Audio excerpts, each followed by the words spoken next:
Welcome to the Creative Play and Podcast Network. Join us as we share our favorite RPGs, one-shot games, tabletop games, reviews, and convention panels. Sit back and enjoy the show.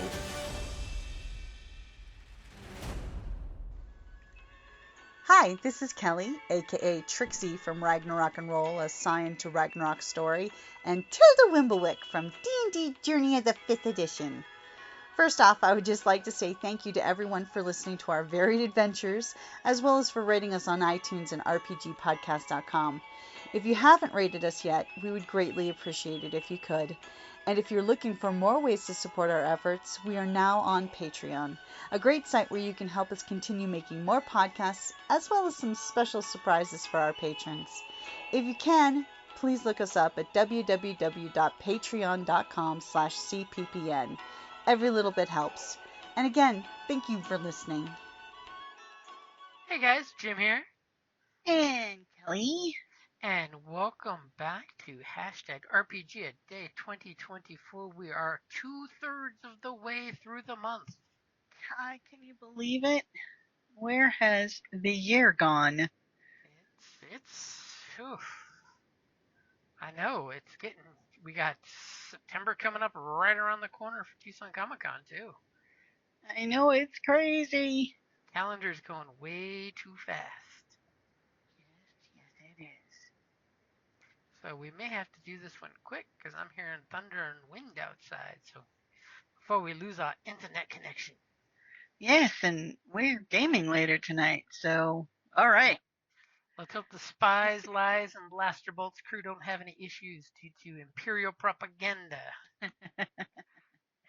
So for August the 20th, we have Amazing Adventure.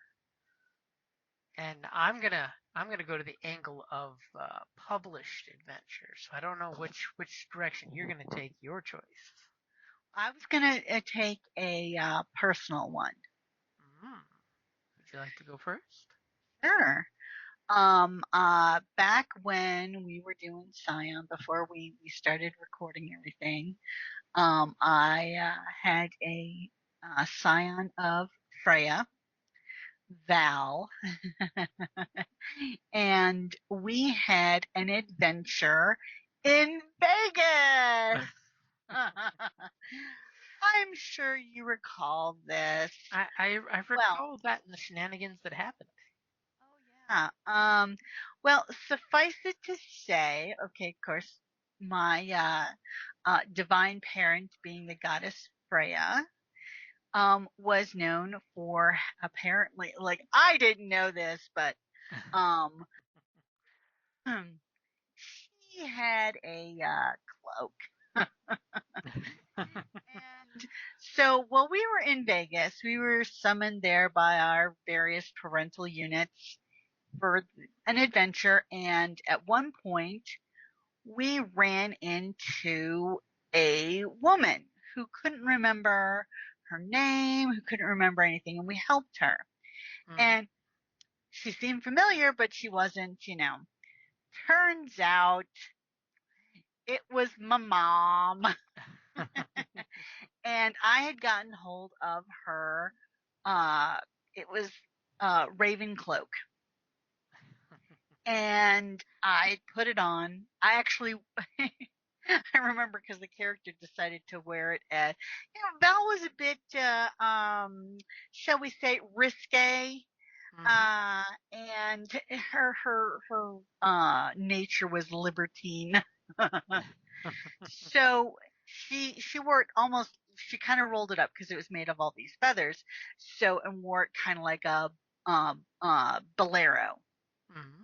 Like a little short little jacket kind of cover up. But, well, I thought it was just really cool looking. I didn't know that it, let's just say, had some extra special skills.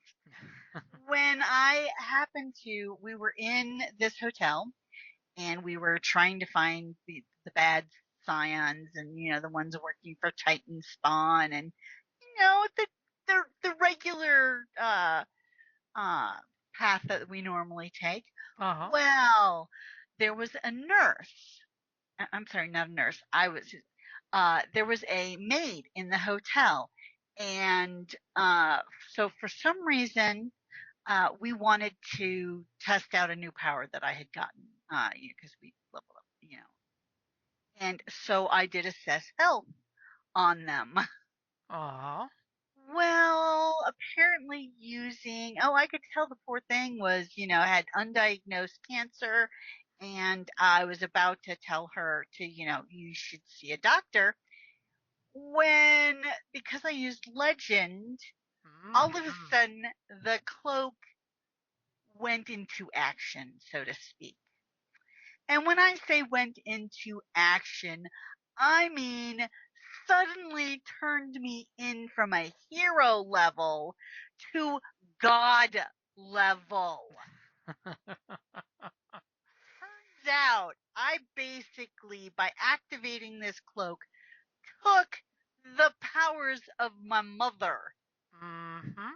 So she was just a straight up normie human currently with amnesia. And all of a sudden I've just been handed demons power You went from hero to god. in literally the blink of an eye.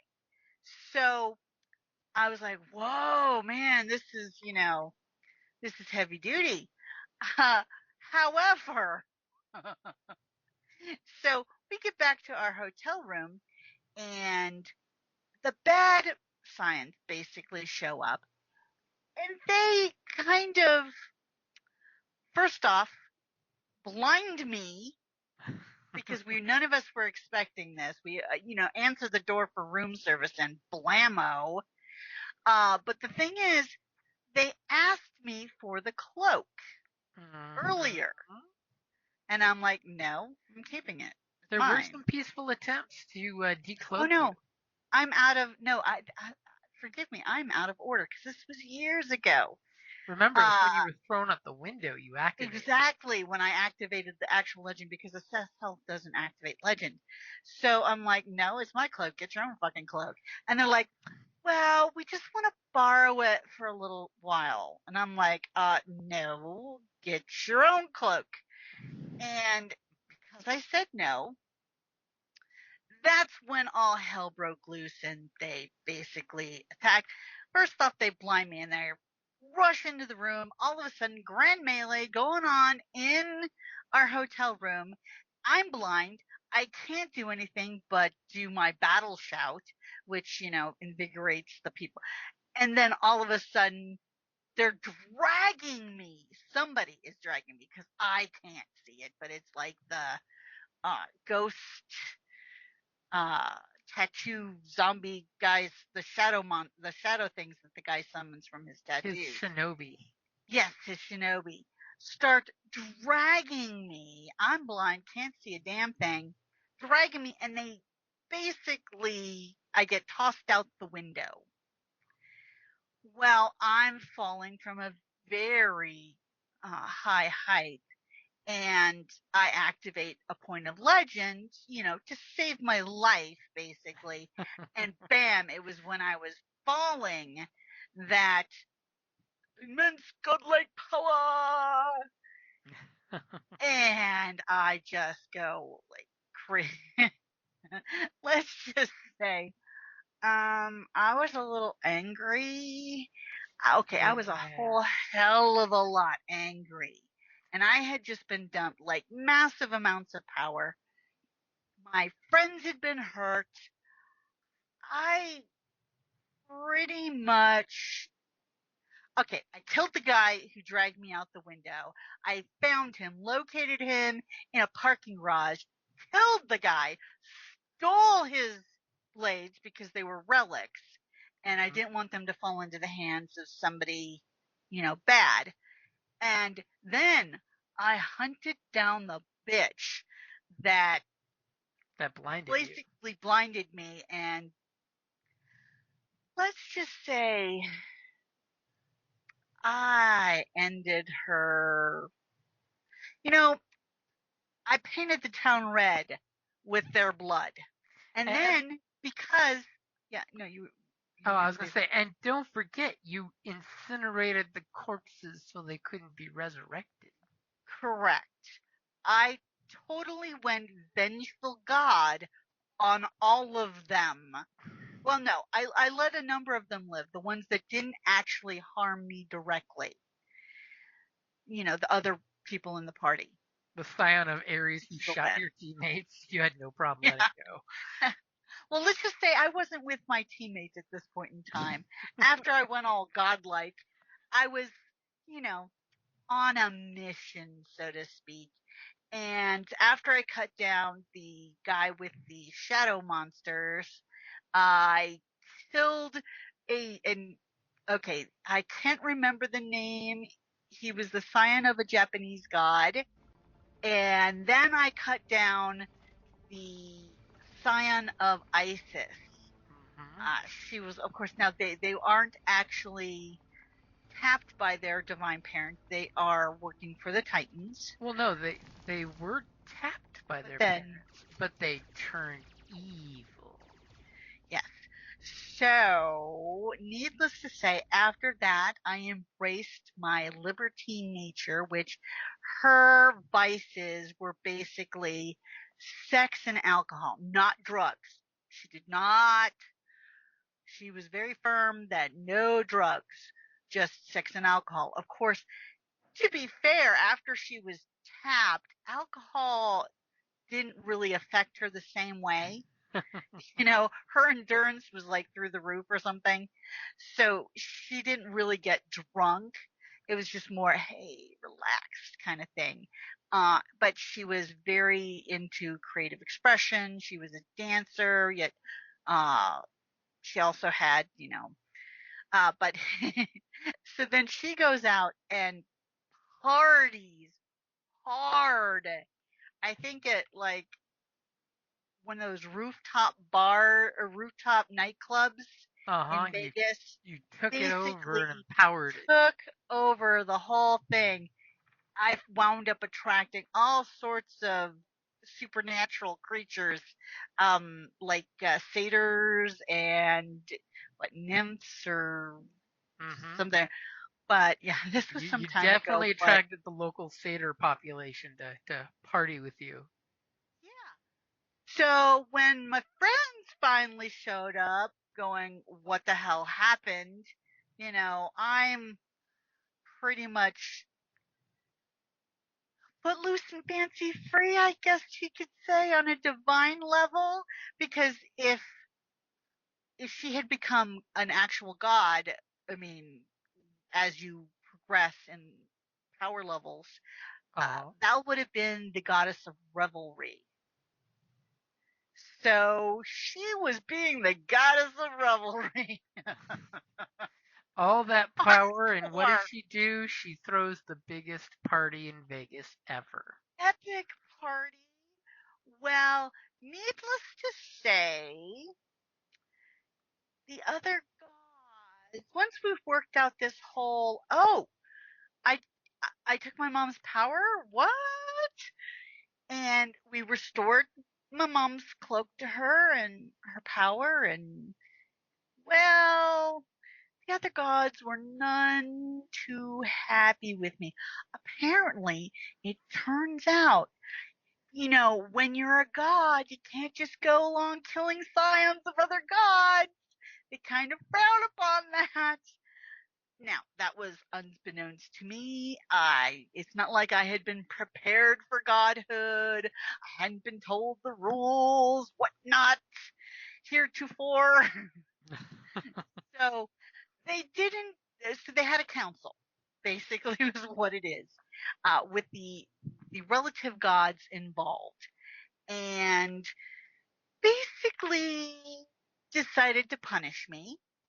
But they couldn't kill me because, first of all, they're not supposed to kill the scions of other gods, even though apparently that would have been the crime. I was instead, okay, she didn't know the rules. She was kind of like thrust into magnum power without consent, without knowledge, without, So they decided to do a wereguild. And I don't know if you're familiar with the wereguild, but basically it's like I owed them big time. Mm-hmm. So I basically had to pay reparations, which totally makes sense. I mean, it really does. Now, since one was the god of death, wasn't he a god of, no, was He he a was the god of god death? of life, the He was Japanese the god god of of life. life and sun. I was prohibited for killing anyone for a year, which of course I was one of the hitty hitties. And I love how Uh, you kept trying to cut that hair of what constitutes no, killing. no, I was like, how can I, it's more like, how can I help my team without breaking the wereguild? Mm-hmm. So I had to become creative, which I did, for Mm-hmm. certain things. Beautifully As long as so. I didn't kill them, that didn't mean I couldn't immobile them or put them in a position to, help my teammates. So, and then the other one was the goddess Isis, and of course she too was a life god, so to speak, fertility and whatnot. Mm-hmm. I could not drink. Her That joy was drinking. I wasn't allowed to drink or dance for a year, yep. which was utterly devastating to my character because that was what she did. I mean, not only did she do it as a profession, um, she also took great joy in it. It was both those activities were, this would also seriously compromise how much I could get back from, my, oh God, I'm totally losing the word, not my fate, my Your points back, basically, your the your power. yeah, your So, willpower. yeah, my willpower. Thank you. For some You're reason, it welcome. just totally jumped out of my head, which, because of my vices, if I indulge my vices, I can gain back willpower. So this seriously impacted me and it devastated my character. And then a certain GM dropped another bomb on me. Oh, you remember how much you were partying at the party? He rolled the die. I mean, Loki even showed up at that party. Yes, Loki did. He and I had a history. And turns out, now I had seduced a couple people, one of which was also a teammate. Couldn't help myself. I was under the influence of godhood and such. He was not happy about it. But yeah, so I had carnal relations with a few people that evening. And turns out, Jim rolled, I was pregnant. Dun dun dun So dun. yeah, fun. So that was a very, very amazing adventure, so to Well, speak. you can't Um, have sex with a fertility goddess and not somebody get knocked up. Just gonna say. and Isis didn't want to give me a specific wereguild. She Mm-hmm. says that for the next year, I will call on you to do things, and you must do them. So, as you always like to have us do like interim stories and things of that nature. Mm-hmm. Um, so because we never, got to do anything in game for that one, I actually wrote up different stories of this character and those wereguilds. So, since we didn't know who or the father was. Jim was going to roll. You were going to roll to see who the dad was. And I'm like, no, no, no, Yep. I'm going to make a story out of this. So I did. I crafted a story and basically I chose the father, and because I did a whole story on it, short story, Uh-huh. you said fine. And because we had to do interim ones anyways. And I chose Loki. Partially to spare poor Dan, so his character didn't have to be my baby daddy. She was stressing that. He was stressing that.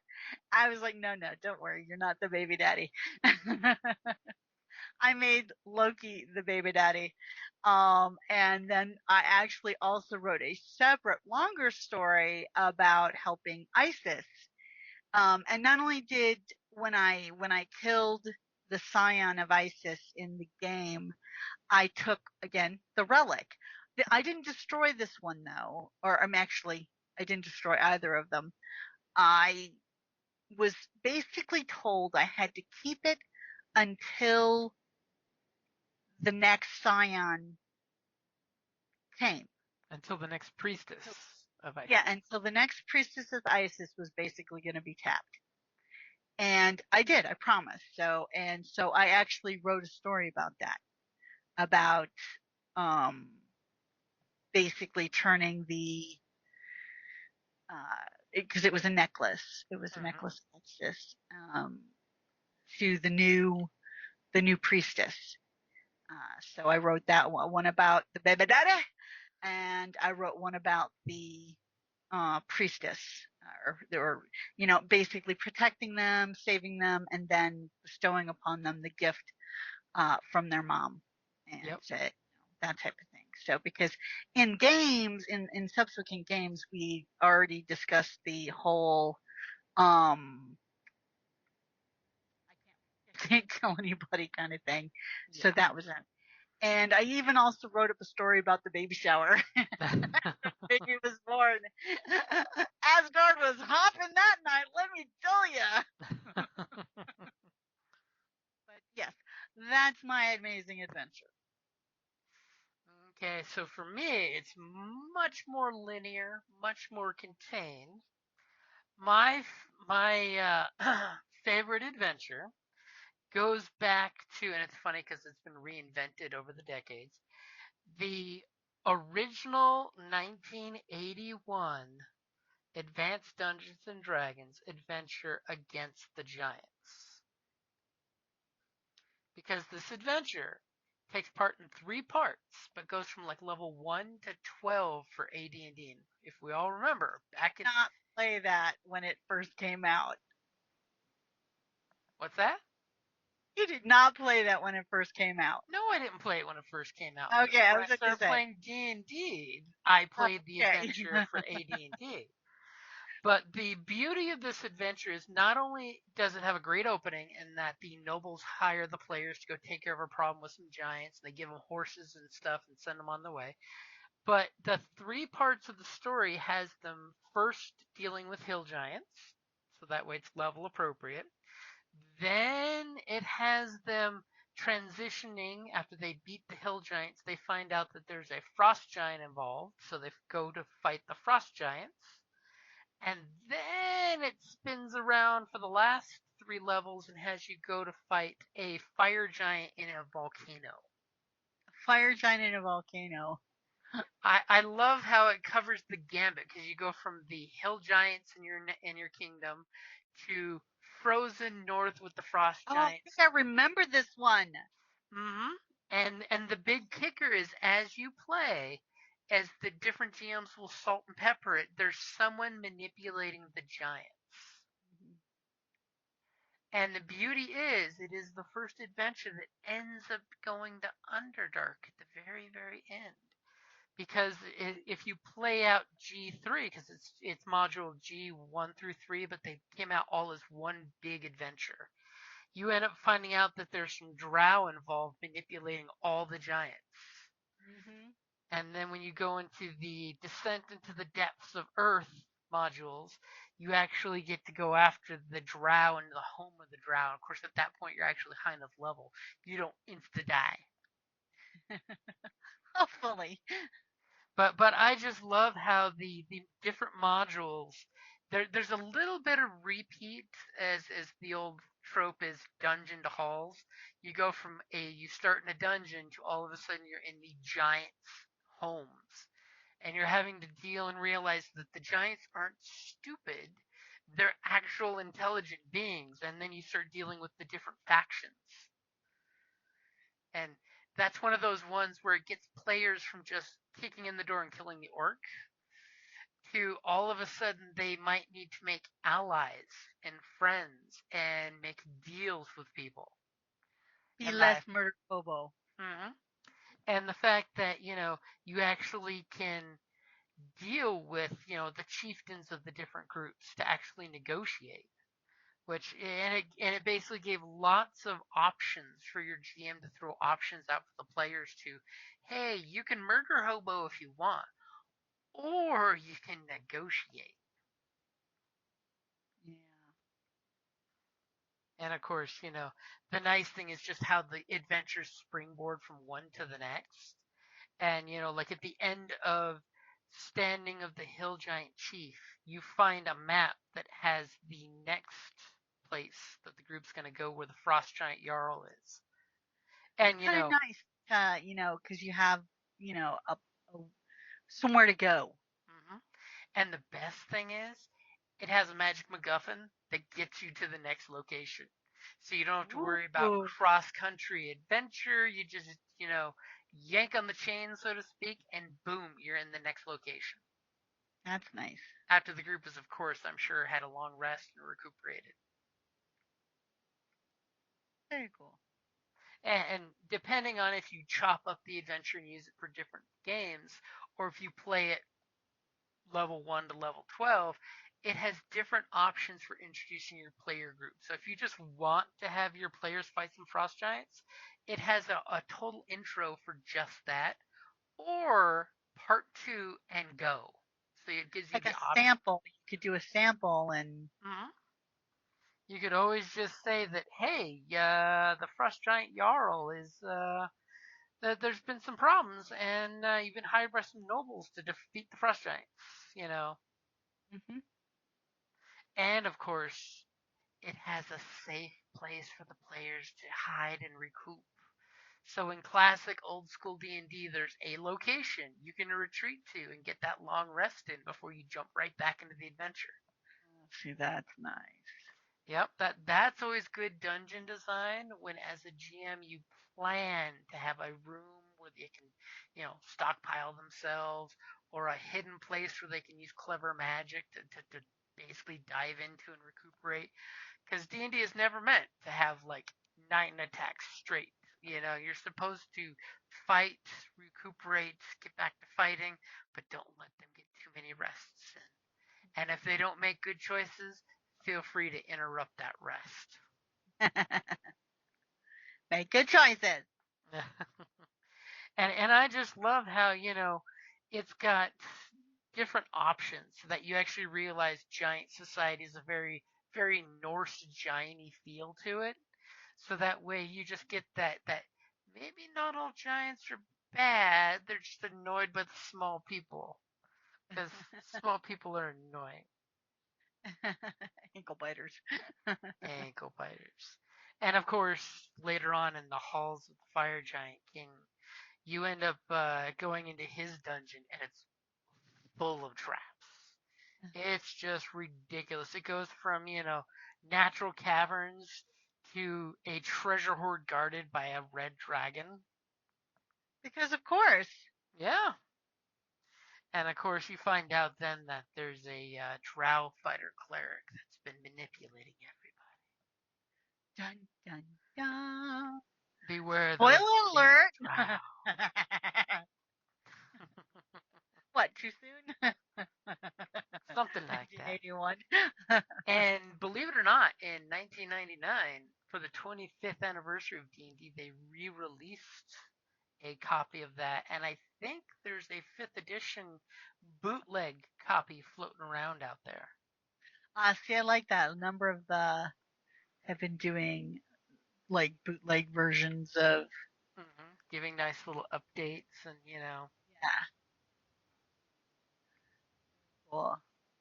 but that's my pick because it's one of those D&D adventures that literally spans what it means to be a D&D adventure because you're doing cross. It was one of the first ones where they really talked about outdoor fights and outdoor situations. Like Keep on the Borderlands was another great adventure where they came out with the here's an adventure where you send your players out to reestablish this kingdom's outpost.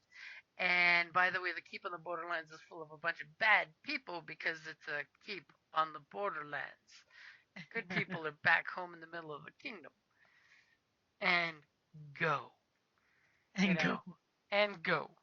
It gives you that sandbox feel that the players can literally do whatever they want as long as your players are not overwhelmed by it.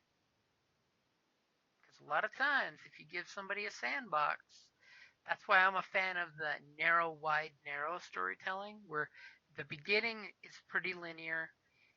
They get a big sandbox, and the end game is linear too, so that way when they figure out what they want to actually do, they can get back on track of the plot. Yeah, but that's nice too because this way you can get them back on track and they don't feel railroaded. You know. And we all know players in side quests, they can get lost for an awful long time. Side quests are fun. Escort quests, not so much. Escort quest, worst quest ever.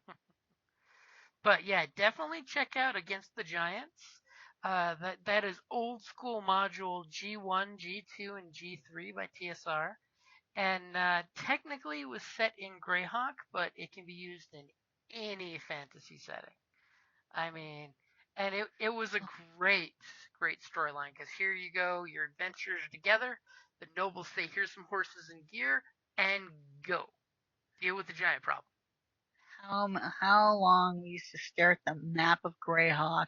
That was so cool, especially when you're a kid and back in the day. It was like, oh man, look at the playing your adventures around, the cool map.